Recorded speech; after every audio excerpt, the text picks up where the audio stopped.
তুমি ফাইনাল পার্টে চলে এসেছো, লেভেল 6। এবার শোনো, আমি জানি এই চ্যালেঞ্জে তুমি এর আগে এই কুকিটাকে অ্যাকসেপ্ট করোনি। যাই হোক, তোমার আর কুকির মধ্যে যে ইতিহাস রয়েছে সেটা দেখে আমি আর থাকতে না পেরে ওগুলোকে শেষবারের মতো ফিরিয়ে এনেছি। এটা তো তুমি শুরুতেই দেখালে, এখন আবার ফিরিয়ে কেন আনলে? এটার তো কোনো দরকার ছিল না। ঠিক আছে, আমি জানি তুমি এটা খেলতে চাইবে না। যে কোনো মানুষই সেই কথাই বলবে।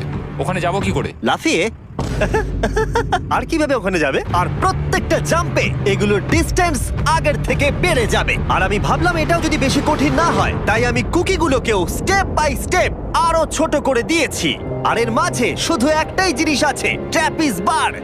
আর 200 ফুট নিচে পড়ে যাবার তুমি আশঙ্কা। নিশ্চয়ই পারবে ম্যাক, তোমাকে করতেই হবে। আহ! 4টে জাম্প, দেখা যাক ম্যাক জিততে পারে কিনা। 3, 2, 1